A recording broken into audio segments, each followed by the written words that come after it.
and that's the only reason I was able to do it. No, you're right. These two are going to be in the playoffs, and even Mike Greenberg can get that right. But look, I mean, they just look unbelievably good. And let me bring Sacho and Heather in here because I want to talk about this for a minute. I mean, the question is pretty simple. We talked a lot about Ohio State. We talked a lot about a few other teams. But at the end of the day, right this minute, are we right back where we were at the end last year, Heather? Are Alabama and Georgia the two best teams in the country?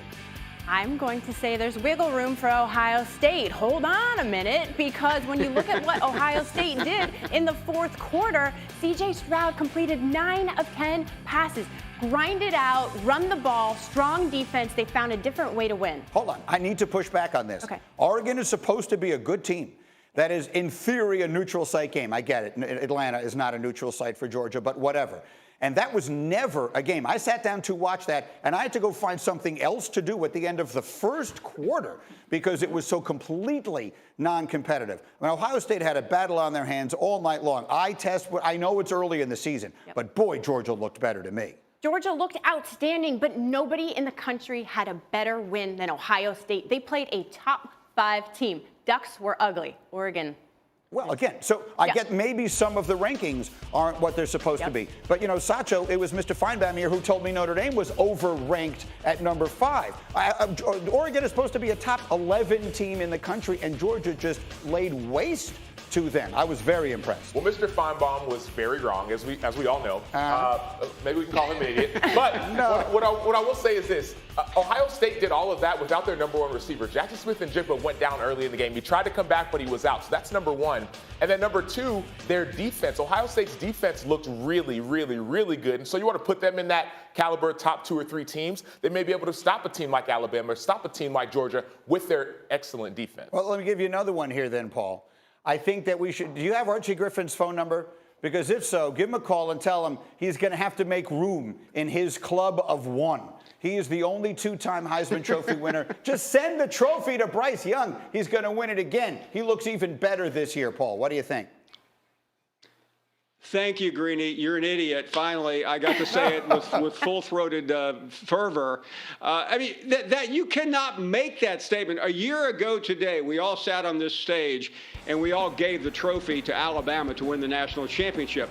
I know I like to overreact and over-exaggerate sometimes, but you can't say that on Labor Day because so many things can happen. And I still think Bryce Young has competition on his own team from 2 different players. And don't forget Stroud. He was great in the fourth quarter, and he will be great again. He's a major competitor.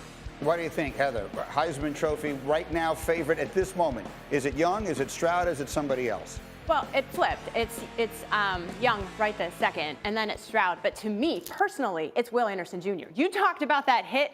I mean, kapow, right? I don't want to be the other guy on the side of that. It's, to me, he's the one who we should be talking about. And the way he can affect the game, you saw Utah State's offensive game plan. They were getting the ball out quick. They're running a lot of zone read. Will Anderson said, you know what? I don't care. I'm going to line up tighter. I know the play you're going to run. I'm going to destroy this play before it even gets started. So that's the thing that makes him different. It's not just, okay, drop back pass and get a sack. No. He affects games even when people try to take him out of games. Well, those 3 guys are probably the first 3 picks in the draft, too, right? In some order, C.J. Stroud, Bryce Young, and Will Anderson Jr. are probably the first 3 picks in the draft. In the meantime, I want everyone to get, just in case you're wondering what it's like to play for Nick Saban, I just want you to see this video, okay? So here's Bryce Young, right? They're having a good night. He's celebrating. He's all excited. Everything is good. Then he sees his coach. Sacho, what is that? This was awesome. I mean, so he just got his second touchdown of the game. They're up 17-0. Does his little celly with his homeboy. No more celebration. Nick Saban, coach, I got him on the ankle route. Kick off their season with Dallas in a 26-year Super Bowl drought. But Jerry Jones is hoping that some of the risks that he has taken will end that drought. Give a listen. No one would deny that I'm a risk taker. No one. I take risk, and I do it every day in my life. And so there's a proper time to take some risk. We have taken them, and we will take them. I hope that some of the risks that I take in the future will result in a change from where we've been, and that's not getting to the Super Bowl.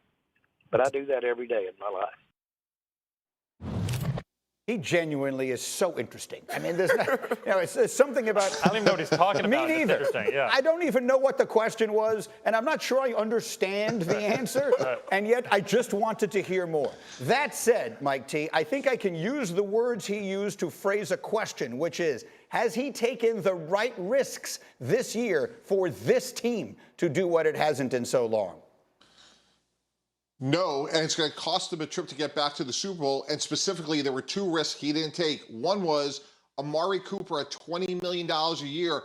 That's a bargain in 2022 dollars. He's a frontline #1 wide receiver at $20 million a year. He will play well for the Cleveland Browns this year. And boy, would the Cowboys just be, what a great fit right now. They're desperate for another guy. He's ideal. He's been there. And it's shocking that they didn't keep him at $20 million. And then the other risk, La'el Collins, $7 million a year, goes to the Cincinnati Bengals. They knew that Tyron Smith has had massive durability issues. Now, to their credit, they did draft Tyler Smith in the first round. But think about today, Greeny, if they had both Tyler Smith and La'el Collins. So this is a team that has taken risks, as Jerry Jones told us. But this year, they didn't take the right ones, and it's cost them a frontline wide receiver and a frontline right tackle.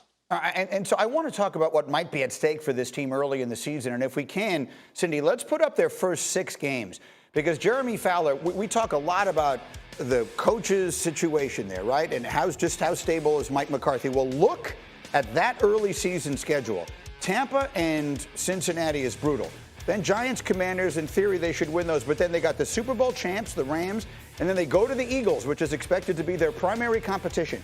If they come out of that 2-4, which they easily could, and one of the losses is against the Eagles, so they are falling behind in the division, where are we going to be in the Mike McCarthy conversation then? Yeah, Greeny, the heat would intensify on Mike McCarthy. There is no doubt on that. Now, when I talk to the Cowboys, they tell me we're all in on Mike McCarthy. We're prepared to be patient with Mike McCarthy, but the outside noise would be incredible at that point, especially if they fall to 2-4, 0-3, whatever it is. With the Philadelphia Eagles, they have an easier schedule. They're coming on. They might have even a better roster right now. The Eagles have a startlingly easy schedule to start the season, and the Cowboys have a very difficult one to start the season. So, Sacho, I mean, you know that situation. You know them well. You grew up there, all the rest of that. Like, what's that going to sound like if the Cowboys, we get to the middle of October and they're in trouble? Well, it's going to be tough. I mean, look at the 3 of the first 5 games. You talk about the Buccaneers, you talk about the Bengals in the Super Bowl, the Rams in the Super Bowl.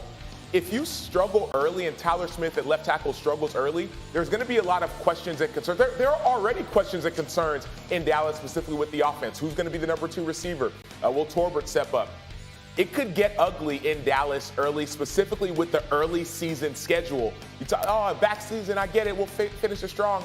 It doesn't matter if you don't start strong. I think that Eagles game, circle that game at the bottom of your screen there, at the Cowboys at Eagles, because the Eagles' early season schedule, we never know how these things are going to play out.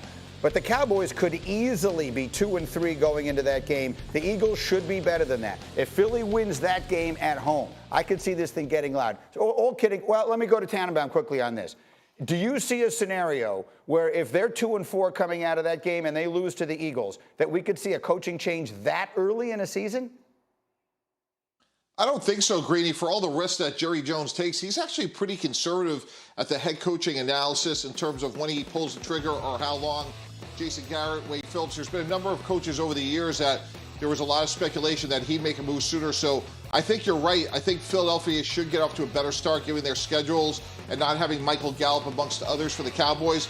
But I just don't think Jerry Jones pulls the trigger that soon in this season. Yeah, I mean, and let's hope. Go ahead, Jeremy. Quick thought. Well, no, to Mike's point, they're risk averse, even with the roster too. Like, this is not a reactionary splash move team anymore. They draft and develop players. And you know what? I kind of like it. They've won double-digit win seasons in 4 of the last 8 years. Yeah. Pretty good, honestly. No, look, Jerry Jones has gotten a lot more right than he's gotten wrong in recent years. But it hasn't added up to what he really wants and their fans really want. Let's see where it goes early in the season. Again, their early season schedule is brutal. As we continue, Stefon Diggs, bold statements about his quarterback, Josh Allen. Is his the